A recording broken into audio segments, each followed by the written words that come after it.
This is the Extra Point Podcast from Arizona's family. All right, Suns-Warriors tonight, and usually we get really fired up about this one, but the line is the Warriors by 11 in San Francisco tonight. Will it be that close? What's happening to the Phoenix Suns? Let's get a voice of reason in the land of confusion. Espo zooms in here on Arizona's family on the Extra Point Podcast from PHNX. First of all, glad to see you're sporting the colors, the purple pants and the orange shoes. How are you feeling about tonight's circumstances in San Francisco? Do the Suns do they beat the line? Any chance they win this game tonight? I feel about as bad as my wife feels about my purple pants. She's not a fan of these, and I'm not a fan of the game tonight. I mean, it's a walking mash unit right now. You're going to see basically a group of four second and third stringers for the Suns, along with Mikal Bridges in this game. I don't have a lot of hope. I think the line is probably even generous at 11, but we've been surprised. This has been the weirdest NBA season I think I've ever seen. I think there's been 92 42-point games up to this point. Same point last year. There was 35 or 36 of them. So this has been a very weird NBA season, and who knows? Maybe we see something bizarre again tonight in Golden State.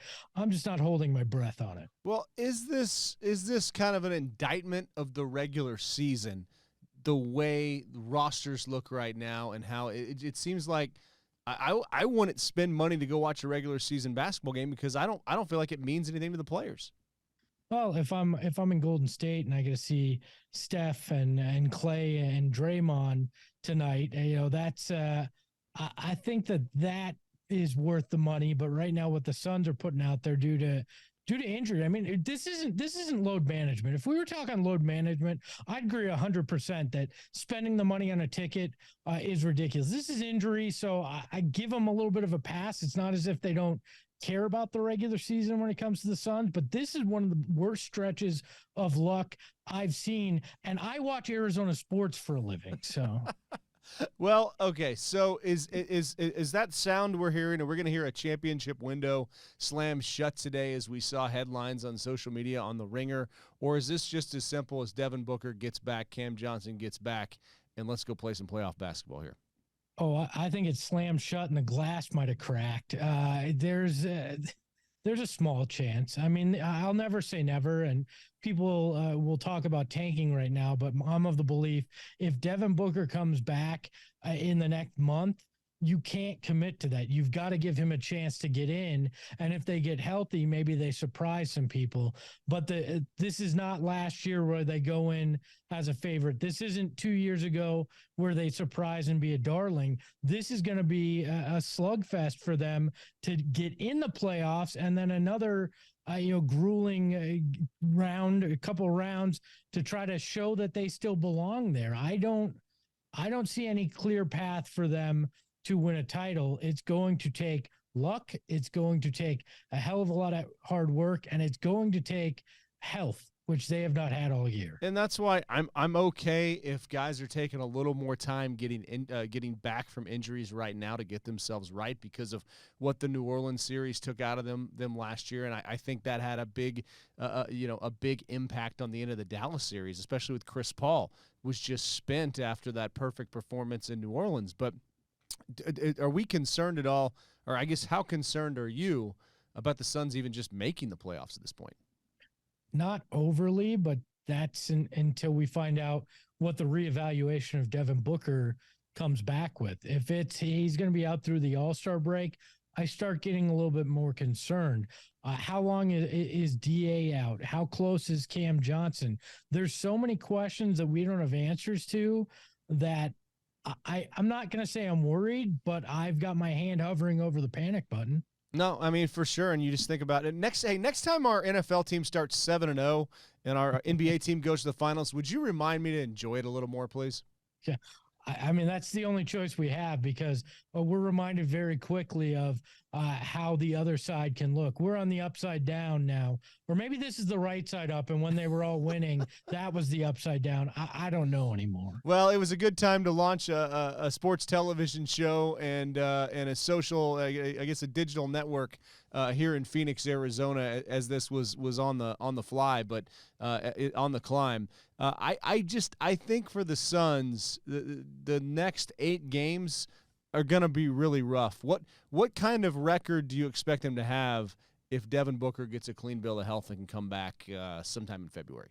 I mean, they'll be lucky if they're sitting at 20 and 30. Oh man. I mean, I think that's probably around where they're sitting if Booker comes back within a few days of that reevaluation. Especially, I mean, I thought that before the DeAndre Ayton injury, if he's out extended games, I think the percentage of them winning 2 or 3 of them becomes much less even at that point. This is going to be very reminiscent of those days, the dark days, those days where you were talking number 1 picks, but at least this time it's not because the roster wasn't constructed properly. It's because injuries have decimated said roster. Is John Lure or Mirza Teletovic available to ride to the rescue? Oh, you're aiming high. I was looking at, is Alec Peters available? Archie Goodwin? Could we potentially even convince Jamal Crawford to come back for a 3-game stint? Maybe he's got 50 in him at least one more time. I'm in desperation mode. Does Nash have at least 10 games in the tank? I'll call anybody that has anything left. All right, you have to pick Brandon Knight or Brendan Wright. Which one are you?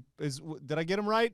You got him right. Do we have a Brandon Wright also? It was Brendan Wright, Brandon Knight, and then that spelled good night, I believe, whenever those two were on the court. Do you feel like DeAndre Ayton is going to be here come playoff time if there is a playoff time? I mean, yes, but simply because of the disgraced future former owner apparently having some control over what trades happen, and DeAndre Ayton being able to veto any deal that comes up this year due to them matching his max contract from Indiana.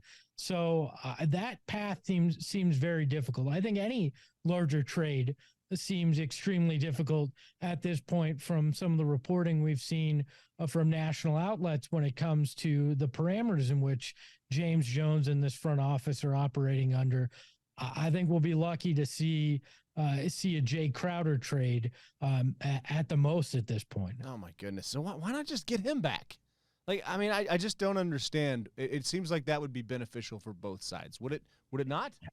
How do you walk that back on either side at this point, though?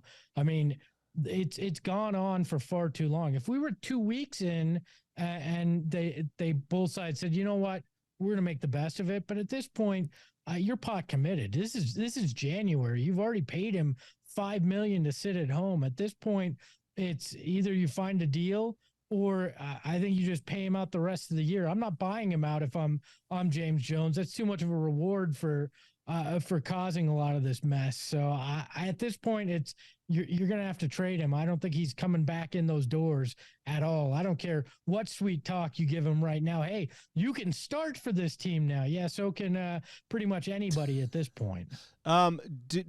As I look at it, January 15th, that's when things can start going. Are there any dominoes you feel like could fall, could be a sign of other dominoes to fall to get something to happen for the Suns? Anything you're watching?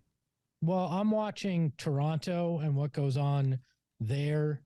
Do they become a seller? Is that the mentality they'll go with?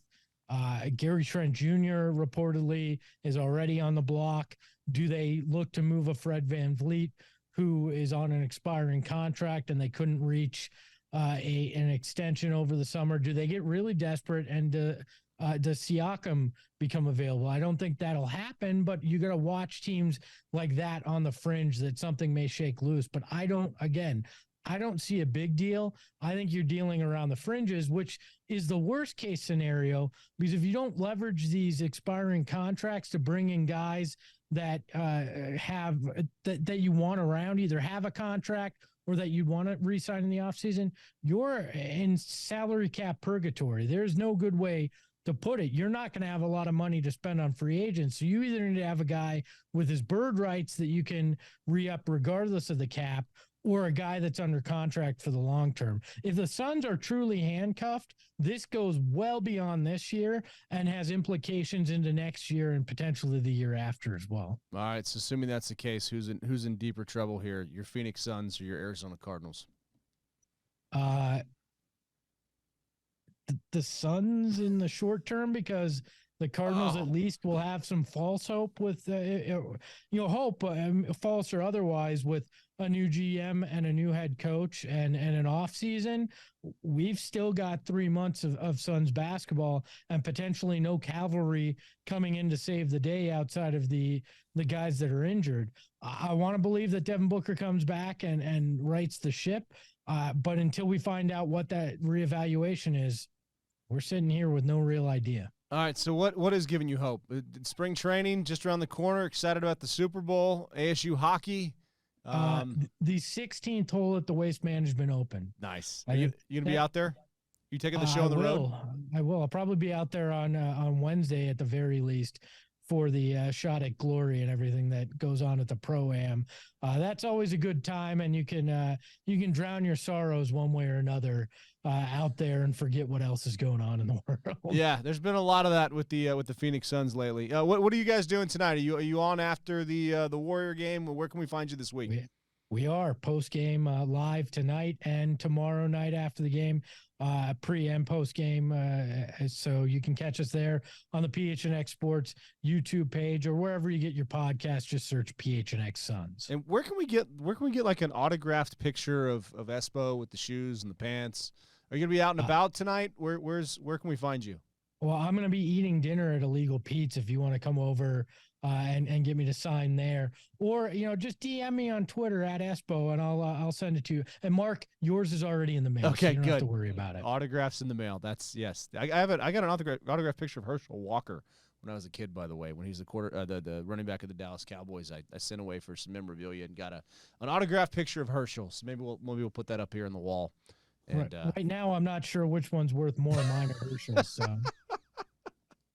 Hey, well, thanks so much for taking time to chat with us, and hopefully tonight this podcast is maybe a little irrelevant because they shocked the world, and the Phoenix Suns will be back on the winning track. Hopefully, that would be very nice. The Extra Point Podcast is a production of 3TV, CBS 5, and azfamily.com in Phoenix, Arizona.